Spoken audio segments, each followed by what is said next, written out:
I know how late this series review is, considering the series was released a few good months ago now, but it wasn't till I realised how good of a show this was till I sat down and watched all glorious 13 episodes. Now I have a lot to say about this series, and not just the series itself, but a lot of the things surrounding it, like the Marvel Cinematic Universe and, well, the overall relevance of the series' existence. So now get ready to sit down, shut up, and listen to my opinions. I'm just going to start by saying that superheroes and nerd culture is freaking huge now. There are 7 superhero films coming out next year alone, so clearly superheroes saturating our big screens with their presence isn't enough, so now they are saturating our small screens as well. This all started with the success of the show Arrow, which I'm also a fan of. To be honest, when I first heard that they're doing a DareDevil TV series reboot, I wasn't very excited. Well, for one, I'm not a fan of the character. Well, I wasn't anyway. And 2, the movie was crap. But then I heard good things about the show, and also it scored like a 9 on IMDb.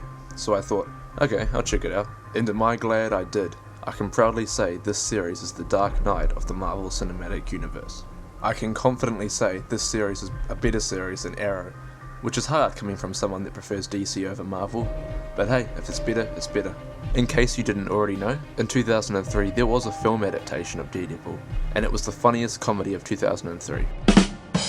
No, but unlike that movie, this series actually does the character justice. I am going to review that film though, because I have a lot of comparisons to make between this film and that series. If you don't already know the premise to the DareDevil character, it's about a man named Matt Murdock, who has radioactive waste splashed in his eyes as a kid, and as a result goes blind, but receives superhumanly enhanced... You know what, I'm sorry, I'm just going to read out the IMDb plot description. A blind lawyer with his other senses superhumanly enhanced fights crime as a costumed superhero. Okay, great, that was painful.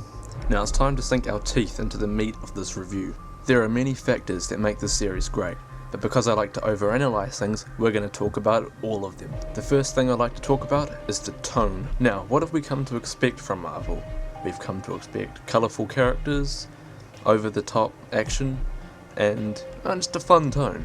That's why I was so surprised to see that DareDevil had taken on a much grittier and darker and more realistic tone. And I'm not just talking about the atmosphere and style of filming, I'm also talking about the actors and how they felt and looked like real people. They didn't look like Hollywood supermodels like everybody else in the Marvel Universe. What I love most about the series is that it feels like a crime drama, but it manages to blend superhero elements perfectly. This series got what I like to call the Dark Knight treatment.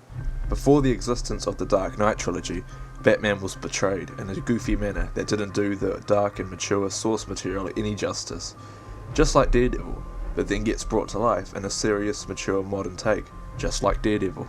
And now we have the Dark Knight trilogy that we know and we love today. The next aspect I'm going to talk about is character development. What quite a lot of other superhero stories do wrong is they don't spend enough time allowing us to get to know the hero, and then they overshadow the hero with the villain. This show doesn't do that. It spends a good amount of episodes letting us get to know him, his struggles, his background, and his inner demons, and basically all of the important aspects of him as a character. Which brings me to the next aspect, the villain.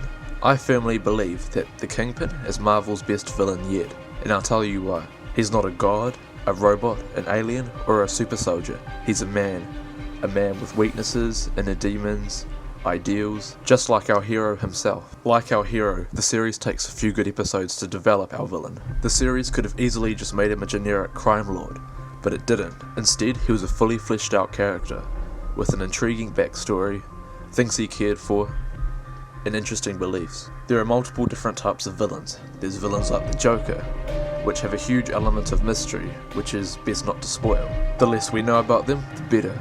And then you have villains like Loki, in which you know exactly what their motive is and what they're all about from the start. There is no element of mystery required. And then you have villains like the Kingpin, who start off a total mystery, but you learn more and more about them as the story unfolds. This series pulls that off expertly. The makers of this series clearly knew what kind of character they were creating. In fact, his character was so well fleshed out, I almost found myself rooting for him. Another aspect is the fact that this series focuses on a smaller superhero. And no, that was not an Ant-Man joke. The superheroes that I've always gravitated more towards are the more gritty, smaller ones. The ones with minimal or no powers. You know, the ones that stand on rooftops and contemplate stuff. I like my superheroes like I like my music. Raw, boring and gritty. I think that's why I'm such a huge Batman fan. So ultimately, this series was perfect for me. You're probably wondering why I prefer these types of superheroes. With these types of superheroes, you feel the most tension. They're people, they're the most relatable. They bleed. Take this mind-blowing action sequence on episode 2 of DareDevil. Not only is it all done in one take, you see him fall, you hear him grunt, he's bleeding from the nose and mouth. You feel his pain. And that's where all the tension comes from. You know he doesn't have any superhuman strength, he can't run fast, he can't shoot lasers from his eyes, he doesn't have an iron suit or a magic hammer. But what makes him superior to all these other Marvel superheroes is the fact that he keeps getting back up.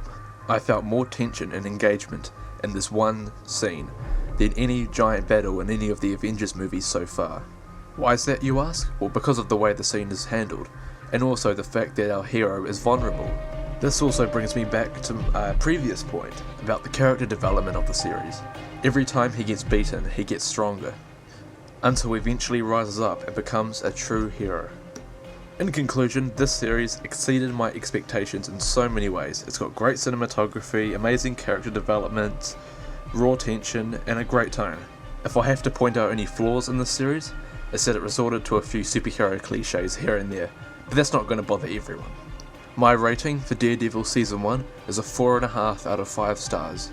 What did you guys think of DareDevil? Did you love it? Did you hate it? Please comment below, I'd love to hear your thoughts. And if you'd like to see more videos like this, please subscribe.